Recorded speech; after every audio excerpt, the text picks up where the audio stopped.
विपक्ष का तो आरोप है कि प्राण प्रतिष्ठा में भी कई जो पीठाधीश थे और अलग अलग संत थे, उन्होंने आने से मना कर दिया। तो क्या मोदी जी अपने आप को उनसे भी बड़ा मानने लगे? को राजनीतिक रूप से उनको प्रेरित किया गया, उनको बोलने के लिए विवश किया गया। अभी अरविंद केजरीवाल की रिहाई हुई है और आते ही उन्होंने बहुत बड़ी स्टेटमेंट दे दी है कि नरेंद्र मोदी और अमित शाह प्लान कर रहे हैं कि योगी जी को सत्ता से हटाने का। मति भ्रष्ट होगी, विपरीत बुद्धि विनाश काले, अब उनका जो है अंत आ गया है। कुछ लोग कहते हैं, कांग्रेस वाले कहते हैं वहां बाबरी ताला फिर से लगा देंगे। तो आप ये तो देखिए किस प्रकार के दो मुखी सांप इस देश को भ्रष्टाचारी भाजपा में नहीं है। वॉशिंग मशीन का जो आरोप लगता है, हम लोग तो वो हैं, अगर आप कलंकित हैं और हमारे धोबी के घाट पे आप आइए, हम आपके कलंक को धो देंगे और आपको एक नई दिशा देंगे जो कि देश के प्रति समर्पित। कभी सैम पिट्रोडा अमेरिका में बैठ करके यहाँ पर कहते हैं कि यहाँ पर जो है चाइनीज, वो आसाम वाले चाइनीज दिखाई देते हैं, साउथ वाले जो है वो अफ्रीकन काले। राहुल गांधी जी अमेठी में गए और छोड़ के भाग गए, जिसको कहते हैं रणछोड़ दास। तो मोदी जी रणछोड़ दास नहीं है। मोदी जी जहाँ पे चाहेंगे, देश के किसी भी कॉर्नर में खड़े होंगे, वहां पे भी जीत जाएंगे। तो मेरे साथ इस वक्त मौजूद है मुकेश त्यागी जी, जो कि बीजेपी के प्रवक्ता है और इस वक्त वाराणसी में मौजूद है। तो आइए उनसे बात करते हैं। वाराणसी का जो आज माहौल है वो पूरा भगवामय हो रखा है। पूरा वाराणसी सजा हुआ है क्योंकि नरेंद्र मोदी का रोड शो होना है यहाँ पे। क्या दर्शाता है ये माहौल? मैं समझता हूँ कि 12वीं 12th BC और ये बनारस का जो स्थापना हुई थी, ये बहुत पुराणत्व है और ये बहुत ही पवित्र भूमि है पूरे देश में नहीं, पूरे संसार के अंदर। और मैं समझता हूँ कि प्रधानमंत्री मोदी जो आध्यात्मिक रूप से बहुत ज्यादा, उनके अंदर एक पावर है, प्रभाव है, वही है शक्ति जो उनके साथ इस प्रकार कहाँ से कहाँ तक उनको प्रधानमंत्री के पद तक ले गई। तो जो उनका जो समर्पण है, और मैं समझता हूँ काशी विश्वनाथ का जो आशीर्वाद उनको मिल रहा है, 2014 आप देख लीजिए, 2019 देख लीजिए, उनकी जो संख्या है वोटों की, वो लगातार बहुत तेजी से कई गुनी बढ़ती जा रही है। आप 2014 के उठा के देख लीजिए, उस समय से 3.5 लाख वोट से जीते थे अंतर से, और जब 2019 का चुनाव आया तो 5 लाख की संख्या पार कर गए। तो मुझे लगता है इस बार 7-8 लाख के मार्जिन से प्रधानमंत्री मोदी जी जीतेंगे।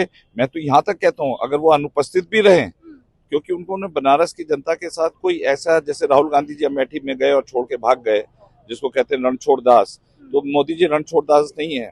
वो जनता के साथ कितने उन्होंने यहाँ पे चक्कर लगाए, आप जानती हैं कि अब विकास की एक एक चीज के बारे में मॉनिटरिंग करते हैं कि बनारस के व्यक्ति को किसी को परेशानी हो। आखिरी पैदान पे खड़ा हुआ व्यक्ति, दीनदयाल उपाध्याय की जो फिलॉसफी थी, उसको लेकर के हर एक आदमी के प्रति उनकी संवेदना है।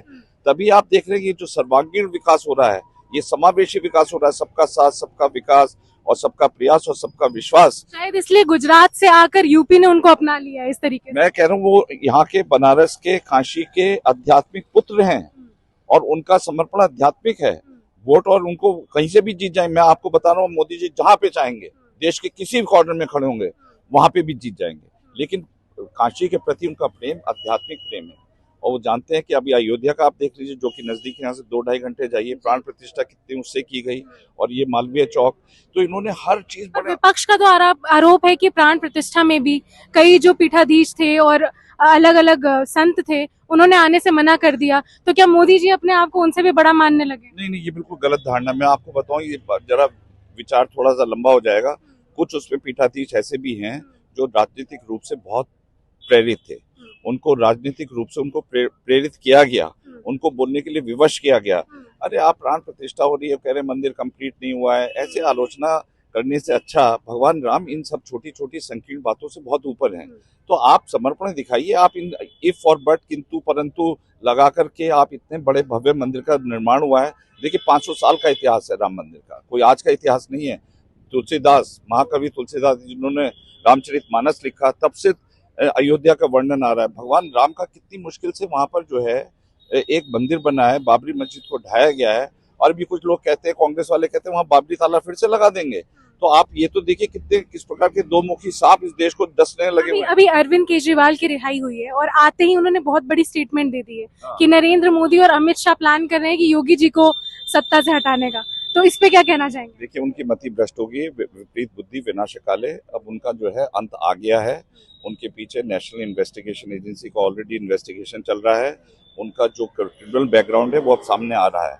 उन्होंने देश की जनता को बहुत दिनों से अपनी सरलता से ठगा, लेकिन जो उनका असली विकराल रूप है मैं तो समझता हूँ कि एक प्रकार से ये जो है बकरी की खाल में एक भेड़िया घूम रहा है, जो कि देश की जनता को ठगने के लिए आया है, जो कहता था कि मैं कभी चुनाव नहीं लड़ूंगा, मैं कांग्रेस के साथ कभी हाथ नहीं मिलाऊंगा, आज उनकी गोदी में बैठे हुए हैं, आज वो उन्हीं का समर्पण ले रहे हैं। शीला दीक्षित को कितनी गाली दी थी, कौन सा एक बात बता दीजिए मुझे जो केजरीवाल ने जनता को झूठ ना बोला, अपना शीश महल बनाया, 1-1 करोड़ के पर्दे लगाए, कहते थे मैं एक छोटी गाड़ी में बैठूंगा, 2 बेडरूम के घर में रहूंगा, आज उनका भव्य घर देख लीजिए, कितने करोड़ रुपए खर्च हुए हैं। तो जनता को, दिल्ली की जनता को केजरीवाल ठगे, उनकी बातों को हम लोग गंभीरता से लेते नहीं, क्योंकि वो बेचारे बरगला गए हैं, बौखला गए हैं। मोदी जी की लोकप्रियता देख रहे हैं, वो यहाँ पे लड़े थे, उन्होंने कोशिश करी थी आजमाने की कि मैं मोदी जी को हरा दूंगा, लेकिन क्या हुआ, अंतोगत हुआ, वो यहाँ पे बिल्कुल मुंह की बल खा के यहाँ से भाग गए, अब बनारस का नाम नहीं लेते हैं वो।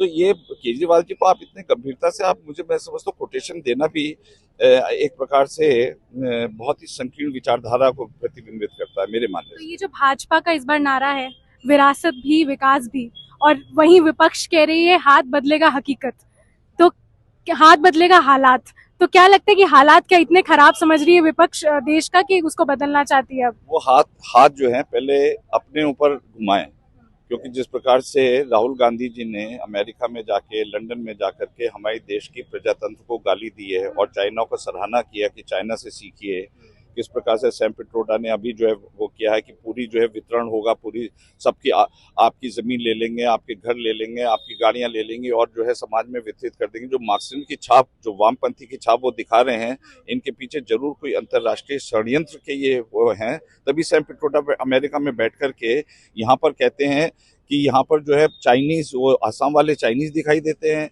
साउथ वाले जो है वो अफ्रीकन काले दिखाते हैं। तो रंग भेद की नीति जो अपार्थाइड हुआ करती थी वो समाप्त हो गई अफ्रीका में, और वो यहाँ पर लेकर के आ रहे हैं, आप रंगों के आधार पर बांट रहे हैं। फिर वो कहते हैं जाति के आधार पर। ये वही है राहुल गांधी जिनके पिता श्री राजीव गांधी जी जो भारत के प्रधानमंत्री रहे, जब मंडल कमीशन की रिपोर्ट आई वीपी सिंह के माध्यम से, उसको इम्प्लीमेंट क्यों नहीं करी? तो आपके अंदर तमाम ऐसी विपरीत बातें हैं। फार्मर को भी लेकर के मैं बोलता हूँ, कभी इन्होंने न्यूनतम प्राइस फिक्स नहीं करी है, मिनिमम सपोर्ट प्राइस वो कहते हैं कि कानून का जामा पहनाइए। आपने क्या किया? अभी आप 60 साल रहे, आपने बनाया कानून का जामा? तो ये जो है छल कपट की जो आधार पे जीते हैं, ये फैशनेबल पॉलिटिशियन है, इनका देश के प्रति कोई समर्पण नहीं है, इनके जो है आस्थाएं बाहर भी जुड़ी हुई हैं, ये विदेशी मूल के लोग हैं। और इनका जो, मैं ज्यादा उसमें नहीं जाना चाहता, ठीक है हमें विपक्ष मजबूत चाहिए, लेकिन आप अगर विघटनकारी शक्तियों के साथ जुड़े होंगे, चाहे वो आप किसी कास्ट के भी हो, आप चाहे हिंदू हो, मुस्लिम हो, बुद्ध हो, अगर आप राष्ट्र के खिलाफ काम करेंगे तो मोदी जी से उससे बड़ा दुश्मन कोई नहीं। क्योंकि मोदी जी का जो एक ही संकल्प है कि हमारे भारत देश को विकसित भारत बनाना है।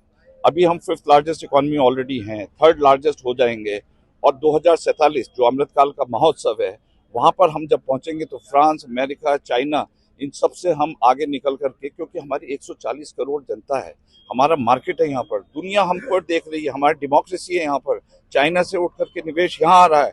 आज 100 फैक्ट्रियां जो हैं आईफोन की यहाँ पे लग रही हैं, तमाम प्रकार के निवेश हो रहे हैं। Made in India, make in India, made in India. तो इंडिया जो है एक बहुत बड़ा इन्वेस्टमेंट सेंटर बन रहा है। योगी जी का आप काम देख लीजिए, लॉ एंड ऑर्डर देख लीजिए, किस प्रकार से उत्तर प्रदेश के अंदर पहले 5 बजे के बाद महिलाओं का निकलना मुश्किल था, ताले लग जाते थे डर के मारे, लेकिन आज महिलाएं स्वच्छंद वातावरण में घूम रही हैं।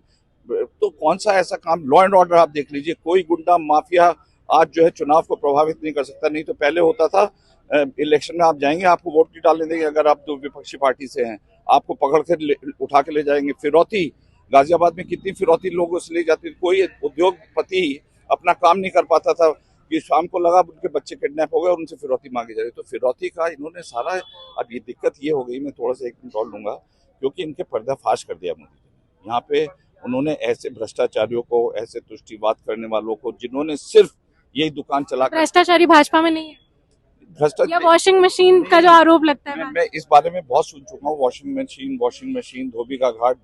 देखिए ऐसा है, हम लोग तो वो हैं, अगर आप कलंकित हैं और हमारे धोबी के घाट पे आप आइए, हम आपके कलंक को धो देंगे और आपको एक नई दिशा देंगे जो कि देश के प्रति समर्पित है। तो ये कोई भी आए, पापी भी आए, वाल्मीकि भी पापी थे, ये जानती हैं, वाल्मीकि डाकू थे, उन्होंने कितना बड़ा रचना का संग्रह किया। तो हम लोगों के यहाँ आकर के, क्योंकि हमारे यहाँ भ्रष्टाचार के लिए 0 टॉलरेंस है, वो व्यक्ति भी आकर के एक नई दिशा में, क्योंकि उनको भ्रष्टाचारी बनाया गया, उनसे लगातार कांग्रेस ने और सपा ने कहा इतना पैसा उगा के लेके आओ। बसपा को भी देख लीजिए आप, इतना पैसा लेके आओ तब हम आपको इलेक्शन में वोट देंगे। हमारे यहाँ ये प्रथा नहीं है। हमारे यहाँ आपकी मेरिट है और अगर आपके अंदर पब्लिक क्षमता है तो आप भ्रष्टाचारी आपका भूत होगा। आज का वर्तमान क्या है, हम तो उसको शुद्ध करने के लिए वॉशिंग मशीन में ला रहे हैं। धन्यवाद। तो जैसा कि हमने देखा कि कई मुद्दों पे हमने बात की और सर ने सीधा सीधा कहा कि वाराणसी नहीं, नरेंद्र मोदी को कहीं से भी खड़ा कर दो अगर भारत में तो जीत हासिल होगी। तो देखना ये होगा कि वाराणसी की जनता एक बार फिर नरेंद्र मोदी को अपनाती है या इस बार समीकरण बदलता है। देखने के लिए, जानने के लिए देखते रहिए द पिलर।